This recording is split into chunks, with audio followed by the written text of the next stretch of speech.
Selamat pagi teman-teman sekalian. Selamat datang di dalam Gereja Reform Injili Indonesia di Cikarang. Kami menyambut teman-teman yang baru pertama kali tiba di Cikarang. Ini hal yang baru, ini sungguh sukacita. Kami dari gereja, pengurus, dan hamba Tuhan menyambut. Ini menjadi tempat kita sama-sama bertumbuh bersama-sama selama 3-4 tahun. Dan kita akan sama-sama melihat bagaimana pekerjaan Tuhan yang luar biasa. Sebelum itu mari kita tundukkan kepala, mari kita berdoa meminta pertolongan Tuhan dalam pemberitaan kebenaran firman Tuhan pada pagi hari ini. Mari kita berdoa. Allah Bapa kami yang bertata dalam kerajaan surga, kami mengucap syukur. Karena bukan suatu kebetulan Tuhan boleh taruh kami semua di tempat ini, berada di dalam Cikarang, Jababeka.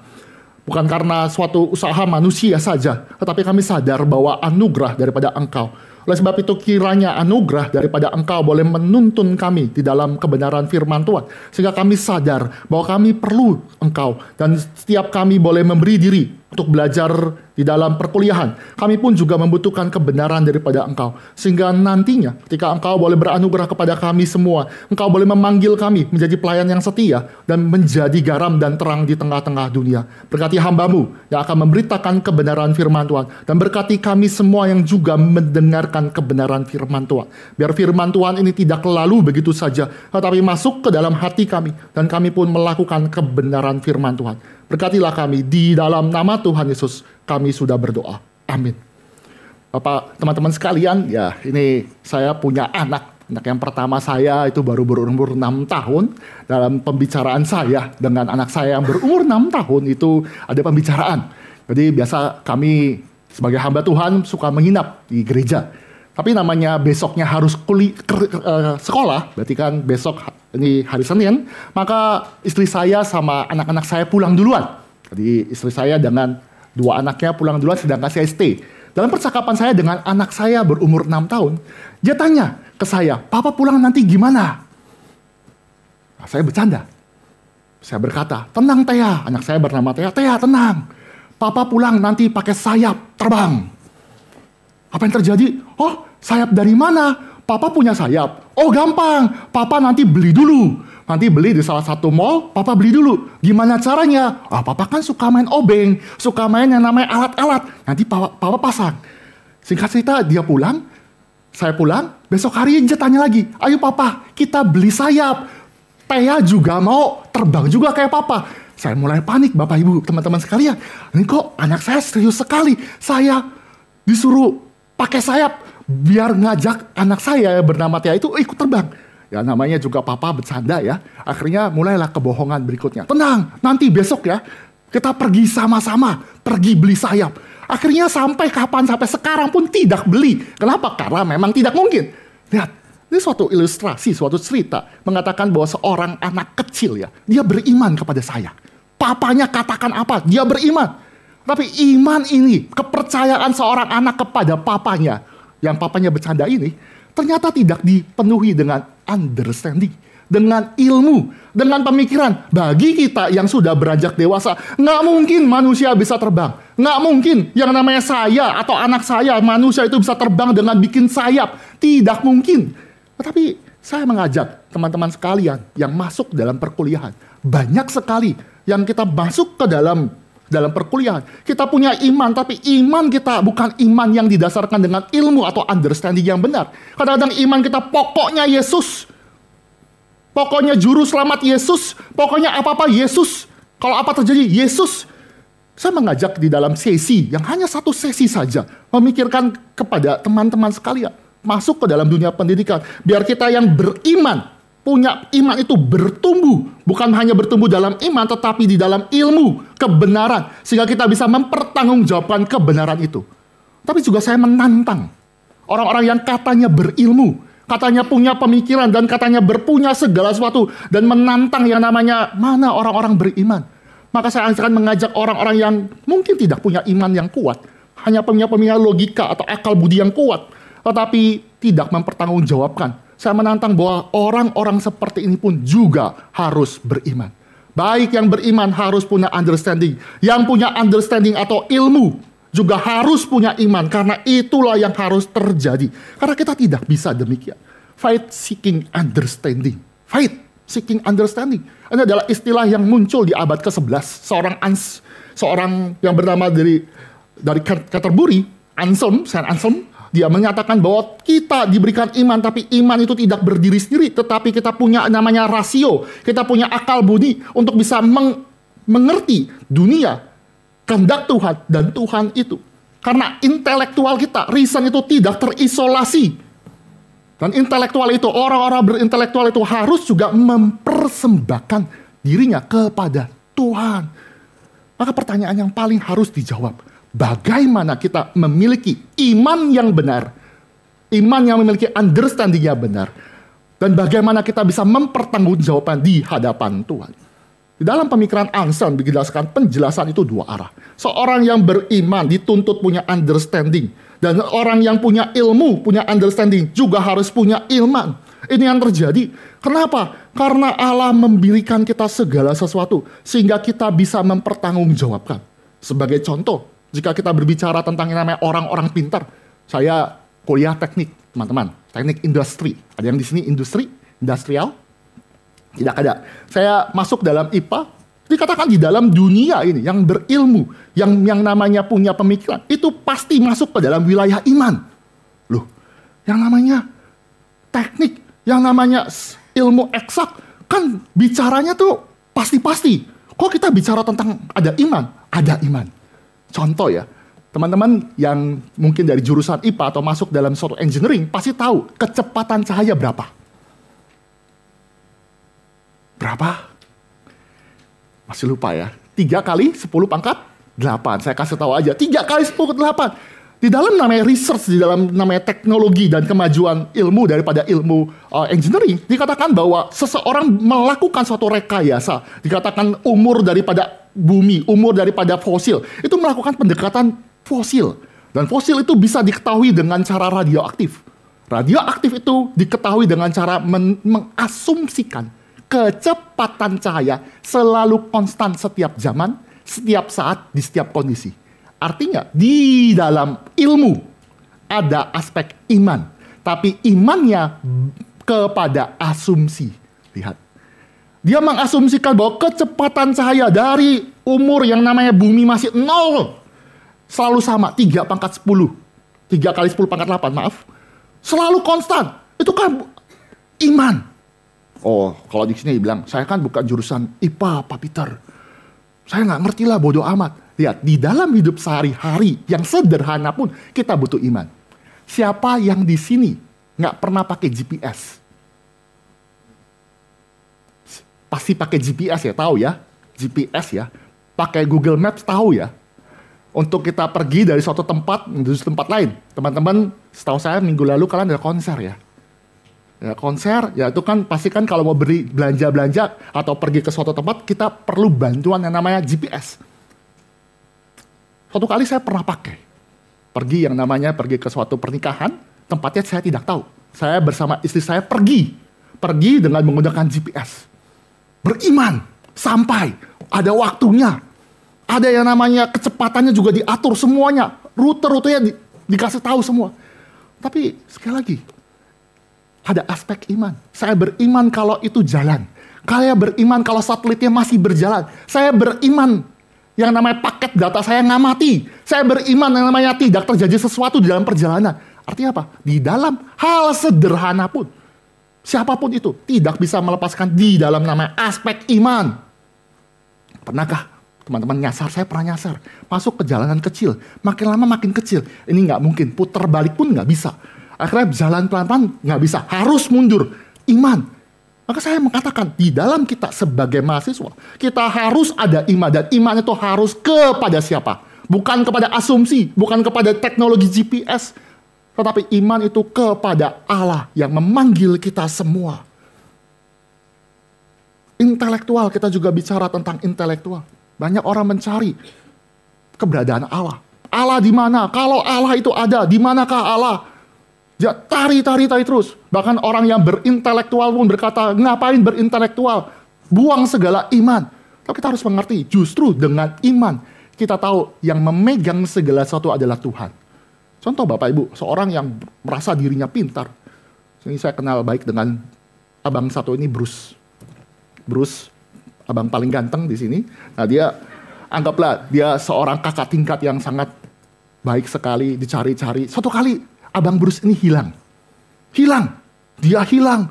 Terus apa yang terjadi? Ya sebagai adik-adik tingkat kan pengen cari tahu namanya abang Bruce gimana. Dia cari-cari di SBH, di NBH, di kampus, dicari-cari. Dia cari di lantai 1, lantai 2, lantai 3, hilang. Kemana ini abang Bruce? Dia cari lantai 1, lantai 2, lantai 3, di perkuliahan semuanya hilang. Nggak ketemu, dicari-cari nggak ketemu. Kalau nggak ketemu, apakah kita bisa simpulkan karena abang Bruce ini tidak ketemu? Abang Bruce ini kita cari di lantai 1, 2, 3, 4, 5, 6, sampai dimanapun di seluruh PU itu nggak ada. Maka abang Bruce itu tidak eksis. Dia itu nggak eksis. Kenapa? Karena saya nggak lihat. Karena saya nggak ketemu. Saya nggak bisa pegang. Penjelasan itu absurd. Kalau kita berkata bahwa kita berintelektual dan kita tahu Allah itu jauh daripada yang namanya logika kita, supralogika, maka pendekatan yang namanya pendekatan secara empiris dengan lihat, dengan tangan, dengan pendengaran, nggak mungkin kita dapatkan Tuhan. Maka perlu yang namanya iman. Kita nggak mungkin mengabaikan abang Bruce hilang eksis kalau kita nggak bisa menemukan. Memang itu bukan di wilayah kita, sehingga kita tidak mungkin bisa mencari itu. Mengapa iman dan namanya understanding, ilmu itu penting? Kedua hal ini penting karena ini bisa bicara tentang kesaksian hidup kita. Banyak sekali kesaksian yang harus ada. Sebagai orang Kristen kita harus masuk ke dalam ruang publik. Kita masuk. Dan yang masuk juga harus punya ilmu. Teman-teman, istri saya dokter gigi. Untuk bisa jadi dokter gigi, dia harus kuliah. Untuk bisa menyelesaikan dan bisa melakukan tindakan dokter gigi, dia harus punya sumpah profesi. Artinya, untuk bisa masuk ke dalam suatu ruang publik, suatu profesi, orang tersebut harus berilmu. Maka teman-teman sekalian juga demikian, dipersiapkan menjadi hukum, persiapkan IR, IT, istilah jurusan IT, ya, banyak dipersiapkan sesuai dengan fungsinya. Tetapi bukan hanya itu saja, tetapi orang-orang yang masuk seperti profesi itu harus juga memiliki kesaksian sebagaimana iman Kristen. Itu penting. Seorang yang menjadi politisi, ya, Allah beserta kita. Teman-teman nggak belajar politisi ya. Ada yang Allah beserta kita sampai di sini Tuhan menolong kita. Masuk penjara. Ini namanya Kristenable. Kristen banget. Kristen punya ilmu, tetapi dia tidak punya iman. Itu tidak menjadi kesaksian. Maka saya katakan iman dan juga ilmu, understanding, iman itu harus ada. Sehingga kita bisa masuk ke dalam ruang publik. Menjadi kesaksian yang begitu indah. Tunggu. Saya mau bersaksi kok. Tapi lihat, Presiden University. Banyak ya yang datang. Teman-teman tahu berapa yang datang? Ribuan. Sekarang Kristennya cuma 10% sampai 20%. Minoritas Pak Peter. Minoritas abang-abang. Gimana mau jadi kesaksian? Teman-teman yang dikasih Tuhan. Di dalam Alkitab menjelaskan kepada kita dengan jelas. Kekristenan hampir menjadi berkat ketika minoritas. Ketika dia minoritas, seperti garam, seperti terang. Dia garam dan terang. Dia adalah garam dan terang. Dia memasuk ke dalam ruang publik, masuk dalam perkuliahan, masuk dalam profesi. Teman-teman sekalian nantinya akan masuk. Itu akan menggarami. Teman-teman pernah makan sop ya? Pernah ya? Sop jenis apapun terserah lah. Sop, soto atau apa. Coba bayangkan kalau garamnya kebanyakan. Pernah coba? Nggak pernah. Mungkin boleh panitia nanti kasih ya, garamnya kebanyakan. Kalau garamnya kebanyakan pasti kita bilang gile ini orang mau kawin lagi apa yang kasih masak. Ini apaan sih garam kebanyakan? Lihat ya, garam tidak pernah menjadi mayoritas. Maka kesaksian Kristen tidak harus menjadikan diri kita jadi minoritas dulu, jadi berkuasa dulu, sehingga kita punya kesaksian baik. Justru di tengah-tengah minoritas, Tuhan katakan kamu adalah garam. Dan ketika kamu adalah garam, kamu masuk ke tempat itu mengkamirkan. Teman-teman mungkin dipanggil sedikit. Betul, memang Tuhan panggil sedikit. Kalau Kristen pasti sedikit, pasti minoritas. Tetapi ketika masuk ke dalam Presiden University, di dalam keluarga, di dalam profesi nanti 3-4 tahun. Teman-teman sadar, kalian ada garam. Kalian adalah garam. Maka ketika masuk ke dalam itu, kalian akan memberi rasa, memberi yang namanya warna dan kesaksian itu harus terjadi ketika kita punya ilmu, ketika kita punya iman sebagaimana seorang Kristen yang sejati. Bayangkan kalau makan sop itu nggak ada garam. Gimana? Pernah? Langsung bilang, nih hambar banget nih, bisa masak atau enggak. Atau teman-teman masuk ke restoran atau teman-teman makan itu nggak ada garam. Pasti kita cari. Sama, dunia sedang mengalami pembusukan. Dunia sedang kehilangan rasa. Maka kita harus masuk. Kita harus masuk dan kita harus dipersiapkan. Aplikasi praktis ya. Kenapa hal ini penting sekali? Kenapa hal ini penting sekali? Teman-teman, ketika kita masuk ke dalam kampus ya, kita dipersiapkan suatu saat nanti akan dipakai oleh Tuhan di dalam profesi dan panggilan kita masing-masing. Kita harus mengerti bahwa tidak ada yang namanya sacred dan sekuler. Jadi ini istilah baru sedikit belajar sebagai mahasiswa. Tidak ada pembedaan antara ruang publik sacred ya dengan yang namanya sekuler dan sacred. Artinya tidak berkata bahwa Tuhan itu hanya bertahta di gereja saja. Kita percaya bahwa Tuhan juga bertahta ketika kita ada di dalam ruang publik sebagai universitas. Ketika kita ada di dalam pekerjaan kita, di dalam keluarga, Allah itu bertahta. Maka kita mesti mengerti, ketika kita panggilan kedua hal ini masuk, kita harus nyata. Tidak ada pembedaan namanya yang suci dengan yang sekuler. Semuanya ada. Maka kalau kita katakan sebagai kesaksian kita yang sederhana, sebagai mahasiswa baru, itu nanti akan ada cobaan, ujian, dan juga iblis itu terjadi. Bang, tolonglah bang, titip absen bang, tolonglah. Atau dikatakan, nomor 1, mana? Minta, awas lu. Apalagi teman-teman yang teknik ya. Ini ada yang teknik. Wah, ketawa. Saya teknik. Saya pernah di belakang ditendang. Woi, nomor 1. Nomor 1, nomor 2, nomor 3. Semuanya aja. Dimintain semua.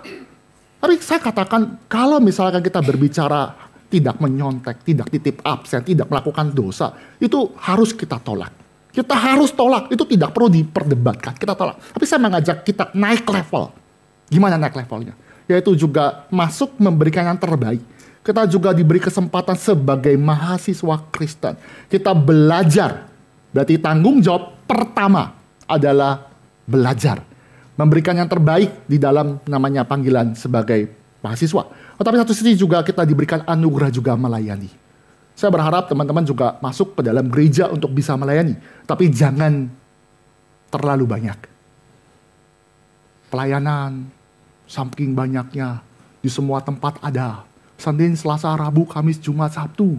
Minggu apalagi. Kita ada 3 kali kebaktian muncul terus. Ini teman-teman Aufi ya, selalu ada saya cari. Kamu ngapain?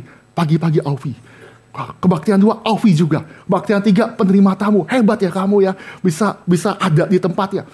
Kalau kita pelayanan terus, dari Senin sampai Minggu dengan begitu sukacita ya, tetapi nilai kita hancur, nilai kita tidak bisa dipertanggungjawabkan, maka kita tidak bisa menjadi kesaksian yang benar. Maka saya mengajak naik level. Oke, kita punya yang namanya panggilan sebagai mahasiswa. Tetapi kita juga mahasiswa, kita juga diberi pelayanan. Tapi pelayanan itu harus juga dipertanggungjawabkan. Jangan kita langsung ekstrim pindah ke pelayanan. Kita lebih berjuang ke pelayanan tapi meninggalkan tanggung jawab. Begitupun juga kalau misalnya kita belajar saja tetapi kita tidak punya fondasi iman. Kesaksian kita akan sama dengan dunia. Saya katakan juga menantang. Jika teman-teman diberi talenta saya katakan talenta atau kapasitas mendapatkan nilai A, tetapi hasilnya nilainya B, ada B plus nggak di sini? Ada B plus, ada amin ya. Kalau kapasitas teman-teman tuh bisa dapat A, tetapi nantinya ketika ujian itu B plus, kalian harus berpikir ulang. Apakah ini mempermuliakan Tuhan? Kalau teman-teman bisa dengan kapasitas, dengan segala resource, dengan secara anugerah, Tuhan berikan kapasitas dapat A, dan kita di akhirnya dapat B plus atau A minus, itu juga tidak memberikan kesaksian. Maka kita dituntut squeeze, kita belajar melayani Tuhan. Anugerah yang Tuhan anugerahkan kepada kita sebagai mahasiswa dan mahasiswa Kristen. Ini adalah panggilan kita. Sebagaimana saya katakan, sebagai teman-teman yang masuk ke dalam hukum arsitektur, kita juga harus punya ilmu. Istri saya dokter gigi, punya ilmu. Teman-teman nggak mungkin kan ya? sakit jantung. Terus cari saya, nggak mungkin kan ya? Saya bisa aja sih, saya terima sih, tapi nggak akan solusi ya. Pasti ketika kita berbicara tentang yang namanya ilmu, pasti ada yang namanya tindakan praktisi, ada tindakan secara teoritis, ada orang yang capable. Maka jadilah excellence di dalam panggilan masing-masing, di dalam profesi masing-masing. Ketika bicara tentang arsitektur, jangan bikin arsitektur supaya, ya arsitektur bersama dengan teknik sipil, jangan bikin rumah sampai rubuh. Orang-orang yang masuk ke dalam dokter, maka dia harus belajar sungguh-sungguh sebagaimana panggilannya dia. Teman-teman nggak bisa berkata, oh karena pendeta, maka bisa konseling dengan hal-hal yang berbau arsitektur. Tidak bisa. Saya tidak bisa, karena ada yang namanya ilmunya masing-masing. Masing-masing ada ilmunya, tetapi kita pertanggungjawabkan di dalam Tuhan. Saya melanjutkan ke dalam bagian yang kedua. Maka kalau kita bicara iman dan ilmu teman-teman sebagai mahasiswa, sebagai murid Kristus, juga dituntut untuk mengalami pertumbuhan. Iman itu tidak iman pokoknya. Debat, Yesus Tuhan gak? Tuhan, tahu dari mana? Dari mana ya? Guru sekolah minggu yang ngajarkan. Tahu dari mana sekolah minggu kamu mengajarkan benar? Kata pendeta. Terus karena udah capek debat, pokoknya Yesus Tuhan. Iman kita sampai di dalam universitas kita harus bisa mengalami pertumbuhan. Dan kita bisa mempertanggungjawabkan secara logika, secara yang namanya kebenaran-kebenaran. Walaupun kita tahu kebenaran firman Tuhan tidak juga ada faktor-faktor yang namanya supra logika. Maka kapankah tempat kita mengalami pertumbuhan? Pertumbuhan iman, saya katakan pertumbuhan iman hanya bisa terjadi di dalam gereja yang sehat. Teman-teman nggak bisa namanya bertumbuh iman itu di dalam menyendiri. Nggak bisa namanya bertumbuh iman dengan cara TikTokan. Nggak bisa ya. Instagram, cari namanya Reels atau Instagram atau apa tentang khotbah-khotbah. Itu tidak menumbuhkan iman karena itu tidak bisa dipertanggungjawabkan. Maka untuk bisa mendapatkan pertumbuhan iman, understanding dan iman yang sejati, itu satu-satunya yang harus teman-teman pikirkan. Cari gereja.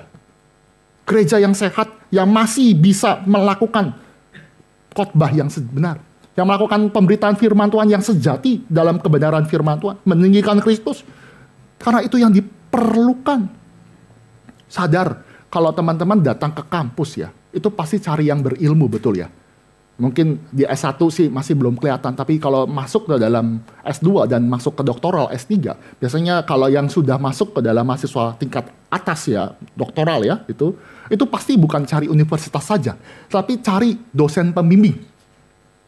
Dosen yang profesor-profesor itu harus dicari. Kenapa? Karena kita tahu orang itu punya ilmu. Kita datang ke tempat itu, kita datang ke kampus itu, kita tahu ada dosen tertentu, dan kita datang karena ada ilmunya itu. Maka sama, kalau kita bicara mencari iman, kita belajar kebenaran firman, jangan sekali lagi cari di tempat-tempat lain. Cari di TikTok, enggak, pasti cari yang namanya tempat berilmu. Sekali contoh ya teman-teman. Sekali anak saya baru patah tulang. Baru masih di rumah sakit, sedikit curhat. Tentunya kalau patah tulang nggak mungkin kan dia cari yang namanya dokter lain ya, walaupun dokter gigi nggak mungkin. Dia pasti dokter yang berilmu. Teman-teman juga demikian. Kalau kita mau cari yang namanya paling profesional, paling hebat, carilah tempat yang benar-benar ada profesionalitas. Kita berikan itu. Tetapi jangan kita katakan cari yang asal-asalan. Contoh ya, kenapa saya katakan ini penting juga menuntut ilmu dan juga ada iman. Contoh ya, teman-teman pernah naik pesawat nggak?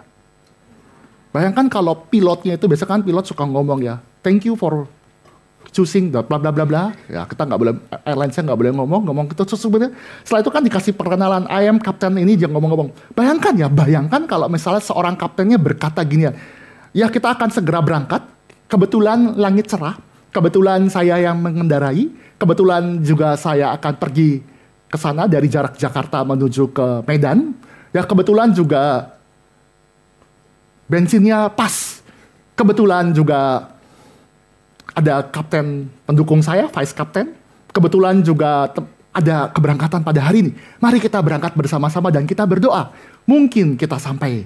Teman-teman, saat itu, teman-teman bergumul gak? Emosi gak? turun ya. Ini Bruce bilang, abang turun, demo, apa ini? Kebetulan. Pilot ngomong begitu. Ini mau nyampe loh, mau nyampe dengan selamat. Tapi dibilang, kebetulan langit cerah. Oh masih oke lah kebetulan. Kebetulan saya yang ini. Loh, jangan-jangan ini bukan pilot utamanya. Kebetulan saya nggak sibuk. Matilah. Kebetulan ini ada bensinnya. Loh, kebetulan. Aduh, matilah. Kalau semuanya kebetulan, kita nggak akan bisa. Maka teman-teman, sebagai mahasiswa Kristen, jadilah yang terbaik. Jangan sampai kita diremehkan oleh orang-orang di luar sana. Tapi satu sisi sekali lagi, kita punya kesaksian didasarkan iman. Didasarkan iman.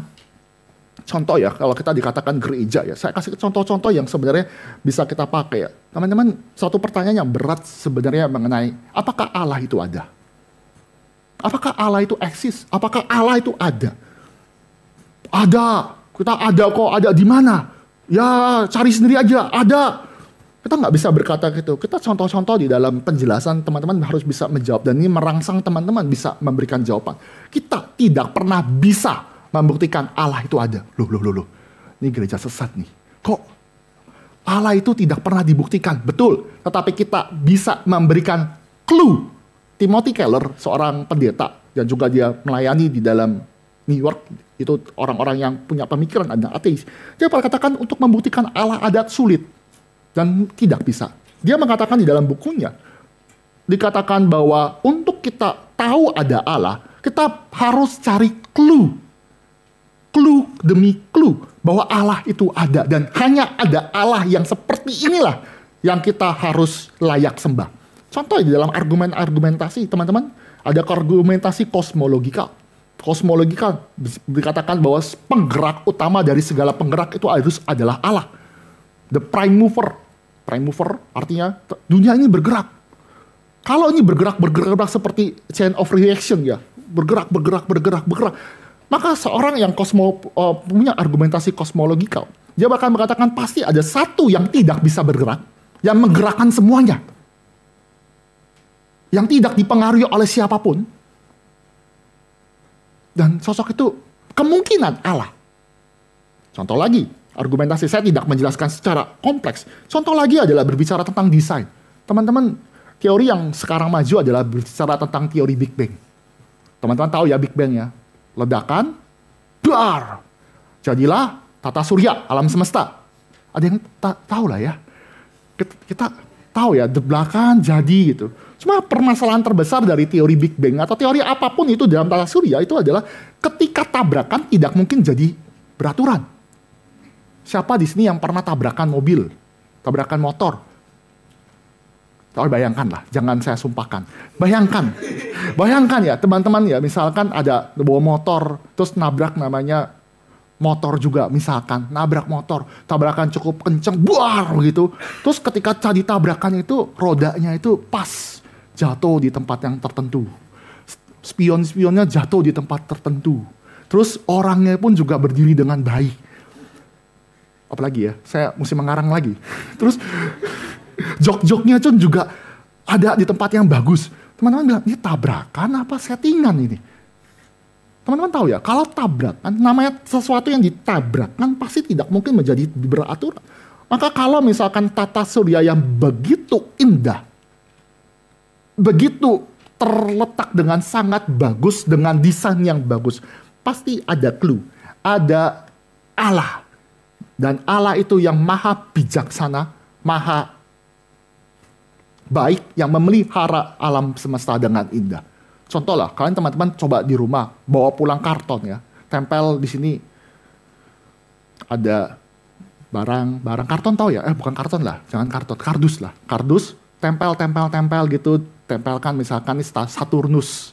Misalkan nih yang namanya Uranus, bumi gitu. Terus pulang ke rumah, terus sebelum pulang ke rumah masukin ke dalam tempat persembunyian teman-teman, kocok-kocok dulu. Dibenturkan dulu. Besoknya mungkin nggak rapi. Nggak mungkin. Atau teman-teman contohnya, mungkin nggak masuk ya. Teman-teman tahu, tonton film Naruto, tahu ya Naruto? Tahu lah ya, harusnya tahu ya. Walaupun Demon Slayer lagi baju ya, tapi Naruto dulu ya, Naruto tahu ya teman-teman, kalau Naruto itu di dalam, semoga tahu ya, itu kan ada Hokage. Hokage-nya di belakangnya itu kan ada patung-patungnya itu. Itu kan nggak mungkin ya, namanya angin bikin foto-foto daripada Hokage-nya. Nggak mungkin. Pasti ada orang yang intelektual, yang punya pemikiran, yang punya desain, membuat yang namanya batu-batu itu menjadi menyerupai manusia. Sama. Teman-teman, manusia dari jutaan miliaran ini, mata tuh selalu sama ya. Semua sama. Jantung selalu sebelah kiri. Artinya Tuhan yang membuat. Tuhan yang mendesain, Tuhan yang taruh benih. Maka kita katakan, ini pasti ada Allah. Contoh lagi adalah moral argumen. Ini ada banyak contoh. Teman-teman, saya punya kertas ini ya. Kertas ini kalau saya jatuhkan gini, teman-teman nggak merasa terganggu kan? Nggak lah ya. Kalau jatuh, misalkan contoh, misalnya kertas ini dirobek gitu. Saya nggak robek lah, nggak enak. Dirobek itu harusnya nggak terganggu. Atau misalkan contoh ya, mimbar ini saya pukul begini, teman-teman nggak terganggu kan ya? Nah mungkin Pak Peter lagi ketok-ketok gini doang. Nggak terganggu lah ya. Atau ini saya ada tab, saya pukul-pukul juga nggak terganggu kan ya. Coba bayangkan nih Abang Bruce lagi nih. Abang Bruce contohnya lagi. Nih Abang Bruce nih kayak ganteng banget. Terlalu ganteng, saya pukul-pukul. Terganggu gak? Yang nggak terganggu tolong konseling ke saya ya. Terganggu. Kenapa terganggu? Karena ini manusia. Maka kita nggak bisa mengatakan bahwa manusia itu cuma binatang doang. Kita berkatakan ketika ada manusia yang jatuh, terus kita pukulin, kita gebukin, bilang oh ini cuma binatang yang lebih besar, yang punya otak lebih besar. Jadi nggak ada masalah. Nggak. Di dalam hati kita ada moral. Ada pertanggungjawaban moral. Dan moral itu menyatakan ada yang memberikan moral. Ada Allah. Contoh-contoh. Maka saya katakan, kalau katakan ada orang yang berilmu, punya segala suatu understanding. Ketika dia belajar firman Tuhan, dia sadar, dia tidak bisa menjawab segala sesuatu. Dia butuh iman. Iman apa? Bahwa Allah yang menciptakan langit dan bumi. Iman bahwa Allah yang memberikan kita kehidupan. Iman bahwa Allah itu adalah iman yang menopang kita semua. Iman yang memberikan kita Allah itu yang bermoral. Itu yang terjadi. Dan juga selanjutnya berbicara tentang gereja tempat yang namanya menumbuhkan iman. Tapi gereja juga berbicara menumbuhkan kasih. Gereja tempat kita menyatakan kasih karena kasih itu menuntun kita untuk bisa mencari tahu siapakah Allah. Tanpa kasih kita juga tidak bisa yang namanya mengaplikasikan ilmu atau pengertian karena tidak ada relasi. Kita nggak, siapa di sini yang sudah pacaran? Biar saingan bisa di ini ya, di ini. Yang nggak, siapa di sini yang mau pacaran? Nggak ada yang mau. Sulit ini. Susah ya. Oke lah. Teman-teman yang tidak mau ngaku sudah pacaran atau yang tidak mau ngaku mau pacaran, ya nggak apa-apa lah. Tapi suatu saat saya percaya teman-teman pasti ada relasi, dan relasi itu adalah berbeda jenis ya, laki-laki dan perempuan dan laki-laki. Nggak boleh sesama. Saya katakan demikian, itu nggak boleh. Saya klaim itu ya. Tapi yang namanya kita mau bikin relasi, kita nggak bisa yang namanya cuma punya pengetahuan tentang pacar kita ya. Paling gampang saya sama istri saya. Istri saya bernama Melin. Dulu pacar saya, ya Melin juga ya sama. Nggak mungkin beda. Nggak mungkin kan. Saya pernah satu kali ya, pernah pacaran ya. Saya pacaran tuh 6-7 tahun. Hampir 7 tahun lah, panjang. Jadi pas masa kuliah carilah pacar. Oke. Jadi perkuliahan, kan namanya pacaran 2-3 tahun ya, sukacita lah ya 2-3 tahun. Tapi lama-lama kan bosen ya. Mahasiswa, uang mepet, jalan-jalan kemana, nggak mungkin jalan-jalan jauh. Sudah jalan-jalan cuma makan, nonton pun cuma ala kadarnya. Ini curhat ya, ini terjadi. Dan itu nggak apa-apa, rumlah nggak apa-apa. Nggak tunggu harus ada punya uang dulu. Terjadi lama-lama kan bosen ya. Terus kerjaan, ya maksudnya bukan kerjaan, tapi lebih baik ada yang namanya kuliah, ada teman-teman juga. Lama-lama tuh pernah suatu kali pacaran ya. Sebelah-sebelahan. Main handphone berdua. Jadi nggak saling ngobrol. Cuma WhatsApp sama teman-teman yang lain. Dia juga sama. Sampai akhirnya bilang, kamu tuh pacar saya bukan sih? Kamu pacar saya apa pacar handphone? Saya bilang, iya kok pacar, kamu nggak tahu, kita udah pacaran lama loh, 3-4 tahun. Udah punya understanding kan?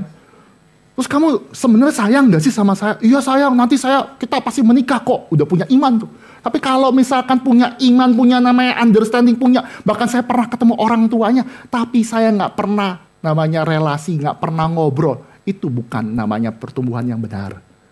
Kita cinta Tuhan, betul. Kita punya iman kepada Tuhan, betul. Tuhan berikan kita ilmu, kita punya talenta dari Tuhan, kita punya understanding yang baik dengan Tuhan. Tetapi juga ketika itu ada, dia menuntut kita untuk dekat dengan Tuhan.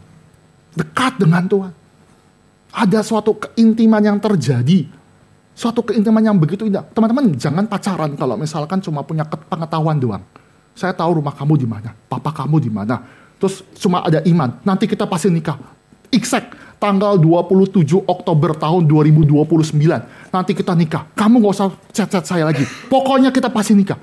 Putus. Yang cowok cewek tolong putus. Pasti putus, gak bisa. Sama sekali lagi saya katakan, kita bicara, saya percaya Tuhan Yesus. Saya percaya Allah Tritunggal. Saya percaya kita bisa punya understanding. Tetapi kita juga menuntut yang namanya kita punya relasi kepada Tuhan. Maka gereja menjadi tempat kita dekat dengan Tuhan. Selanjutnya, selain mempertemukan iman dan kasih, kita juga mempertemukan satu hal yang indah, yaitu mempertumbuhkan takut akan Tuhan. Ada bedanya takut akan Tuhan dengan takut kecoa. Siapa takut kecoa di sini? Banyak ya. Apa bedanya takut kecoa dengan takut Tuhan? Kenapa, Bruce? Kalau misalkan kecoa, malas lihat kecoa. Kita kalau takut Tuhan gimana? Mau dekat. Ada bedanya. Kita bisa bicara. Kalau kita bicara tentang kecoa ya, kita takut kecoa, kita nggak mungkin takut seperti Tuhan. Takut seperti Tuhan memaksa kita untuk mendekatkan diri kepada Allah. Lihat ya, kalau takut kecoa, teman-teman cari kecoa gak? Enggak ya, kalau perlu pakai baygon, semprot. Nggak mungkin kan yang namanya kita takut kecoa terus bilang, kau begitu indah kecoa-kecoa. Kau begitu sempurna. Kita nyanyi kan. Ini menjadi kenangan yang terindah bersama-sama. Nggak mungkin. Kita akan bilang, aduh ini kecoanya. Ini apalagi kecoa terbang. Saya juga takut sih kalau kecoa terbang. Teman-teman, saya takut juga kecoa terbang gitu ya. Tapi kita kalau itu terjadi, itu kita kabur. Kita langsung bilang, awas ya, saya tangkep ya. Saya akan jebak dia. Tapi berbeda. Relasi kita kepada Tuhan, kita diminta takut akan Tuhan, tetapi bukan takut seperti kecoa. Kita takut akan Tuhan, kita akan datang mendekatkan diri kepada Tuhan. Kita akan cari begitu indahnya kasih setia Tuhan kepada kita. Iman dan ilmu, faith seeking understanding menumbuhkan kita akan kagum. Siapakah Allah yang memberikan kita iman? Siapakah Tuhan yang memberikan kita understanding? Penutup bagi kita semua. Faith seeking understanding. Pertanyaan yang harus ada, bagaimana kita memiliki iman? Bagaimana kita memiliki iman yang benar sebagai seorang mahasiswa? Apakah kita bisa? Saya mengatakan sebagai seorang pendeta, saya katakan bagi teman-teman sekalian, untuk kita bisa punya iman, punya yang namanya ilmu yang benar di hadapan Tuhan, saya katakan tidak bisa. Loh, kok gak bisa? Kenapa? Karena butuh anugerah Tuhan. Kita percaya di dalam teologi reform dikatakan bahwa semua karena anugerah. Kalau bukan Tuhan yang menarik kita sehingga kita diberikan iman. Kalau Tuhan tidak menyatakan cinta kepada kita sehingga kita memiliki cinta yang sejati. Kita tidak bisa. Tahu dari mana? Teman-teman bisa lihat di dalam slide ya. Saya kasih slide ke dalam teman Alfi. Itu dikatakan di dalam murid dan juga Yesus Kristus di dalam teologi Markus. Teman-teman semoga bisa kelihatan. Saya katakan bahwa di dalam Injil Markus ada paralel yang sengaja diberikan oleh penulis Markus, yaitu Markus itu sendiri. Dikatakan bahwa iblis itu ternyata jauh lebih kenal Tuhan, punya understanding yang benar, tetapi dia tidak takut Tuhan atau tidak punya iman. Sedangkan murid yang dekat, yang beriman kepada Tuhan, walaupun imannya tidak stabil, ternyata tidak punya pengetahuan yang benar. Teman-teman bisa lihat di dalam slide ya. Di dalam ayat 1, pasal 1 ayat 24, dikatakan tabel sebelah kiri dan bandingkan sebelah kanan yang iblis dan manusia. Di pasal 1 ayat 24 dikatakan iblis berkata, apa urusanmu dengan kami? Iblis langsung kenal, hai Yesus orang Nazaret, engkau hendak membinasakan kami. Aku tahu siapa engkau, yang kudus dari Allah. Lihat ya, iblis punya understanding. Bandingkan dengan manusia. Manusia di dalam pasal pertama ayat 27 dekat. Dikatakan bahwa manusia berkata, apakah ini suatu ajaran baru? Ia berkata-kata dengan kuasa, roh-roh jahat pun diperintahkannya dan mereka taat kepada, mempertanyakan, ini siapa Yesus? Kita lanjutkan lagi di dalam baris kedua. Di ayat 34 di dalam pasal yang sama, ia tidak memperbolehkan setan-setan itu berbicara. Kenapa? Karena setan itu kenal Kenal siapa Allah, siapa Yesus itu. Bandingkan dengan pasal 2 ayat 7, masih dekat. Dikatakan ketika Yesus yang namanya mengampuni dosa, dikatakan siapakah dia sehingga dia itu dapat mengampuni dosa. Siapakah dia, Yesus itu? Pasal 3 ayat 11 dikatakan engkaulah anak Allah. Iblis loh, setan. Kata engkau anak Allah. Tetapi pasal 4 ayat 41, manusia berkata, siapakah gerangan orang ini? Nggak kenal. Sehingga angin dan danau pun taat. Yang terakhir juga dikatakan ayat 5, pasal 5 ayat 7 dan 6 dan 3. Dikatakan bahwa iblis itu kenal, hai engkau anak Allah yang maha tinggi. Dan menyedihkan lagi, para murid, orang-orang manusia yang dekat dengan Tuhan. Dikatakan, bukankah ini adalah tukang kayu? Anak Maria, saudara Yakobus, Yoses, Yudas, dan Simon. Dia meragukan. Maka di dalam teologi Markus menjelaskan kepada kita, ada pendekatan. Iblis tahu, tapi manusia tidak tahu. Itu terus terjalin. Ini begitu banyak ayat-ayatnya saya tidak memberikan. Tetapi sampai kapan manusia itu nanti dapat pengertian, dapat iman yang sejati? Sampai kepada salib Kristus. Sampai di mana? Sampai Kristus itu ditinggikan dan murid-murid itu melihat salib Kristus. Dan disitulah Tuhan memberikan iman. Tuhan memberikan nama understanding yang benar. Sampai di mana? Sampai Kristus itu menjadi juru selamat di dalam hidup kita. Sampai di mana? Sampai kita sadar kita ini adalah orang yang degil. Kita juga ada di dalam dosa. Fakta dosa itu terjadi. Sehingga kita sadar, tanpa juru selamat, tanpa kita memandang Yesus Kristus, kita tidak mungkin dapat iman yang sejati. Kita tidak dapat nama understanding yang sejati. Seperti yang terjadi, teman-teman, anak saya tadi ya, yang di operasi ya, tindakan operasi itu kan pasti dibius. Teman-teman, kalau melawan obat bius tuh nggak bisa. Saya bisa, saya akan terjaga terus. Terus pelan-pelan tuh obat bius masuk ke dalam infus. Sama. Kita lawan Tuhan, kita lawan nama iblis, kita lawan itu, kita nggak mampu, kita nggak bisa melepaskan diri dari kuasa iblis. Itu seperti singa yang menerkam kita. Maka sekali lagi, untuk kita bisa, perlu anugerah Tuhan. Kita perlu namanya anugerah Tuhan. Sampai kapan? Sampai kita lepas, sampai Tuhan memberikan iman. Sampai kita berseru kita tidak bisa, dan kita minta Tuhan berikan kami iman. Dan iman itu menuntun kepada understanding. Dan ketika Tuhan berikan itu, maka kita akan sadar mana yang benar, mana yang salah. Understanding kita dibuka. Teman-teman yang pelihara, di sini ada yang pelihara binatang? Ada ya. Di rumah saya ada kucing. Mertua saya pelihara kucing. Kalau kucing dikasih makanan kucing, pasti dia akan pilih makanan kucing. Bayangkan kalau kucing itu dikasih makanan kucing sama emas 1 kilogram. Dia pilih mana? Makanan kucing. Pernah jadi kucing berarti. Pilih makanan kucing. Padahal emas 1 kilo. Teman-teman nggak tahu ya emas berapa harga? Miliaran. Kapan tuh kucing itu bisa pilih emas? Ketika kucing itu diubahkan. Naturnya diubahkan. Sama. Ketika kita bicara kita ini mau punya pengertian yang benar. Kita mau memilih Kristus. Kita mau memilih yang namanya bersifat kekal. Kapan itu? Sampai Allah terlebih dahulu memberikan kita kasih karunia. Dan ketika itu terjadi, kita bisa memberikan kesaksian yang begitu indah. Saya mau tutup ya. Teman-teman, ketika kita bicara yang namanya kita mahasiswa, nanti masuk 3-4 tahun masuk dalam dunia kerja dan profesi. Teman-teman sadar diri kita bukanlah juru selamat. Kita harus hadirkan Kristus di dalam hidup kita. Kita harus hadirkan di dalam perkuliahan kita. Kita harus sadar, kita murid Kristus, maka kita sadar diri kita bukan juru selamat. Maka kita hadirkan Kristus, biar orang-orang di ruang publik sadar ada Kristus di dalam diri kita. Begitupun di dalam profesi, baik arsitektur, baik teknik sipil, baik apapun teman-teman bisa mention. Hadirkan Kristus di dalam hidup, sehingga orang-orang di luar sana melihat kesaksian Kristus. Saya memberikan ilustrasi ya. Ini saya mendapatkan dari pendeta Ivan Pesiono. Dalam PA yang lalu teman-teman yang mungkin sudah hadir, saya mengulang lagi. Dulu ada yang namanya olahraga atau seni bela diri Wing Chun. Tahu ya Wing Chun ya? Oke lah, nggak tahu nggak apa-apa.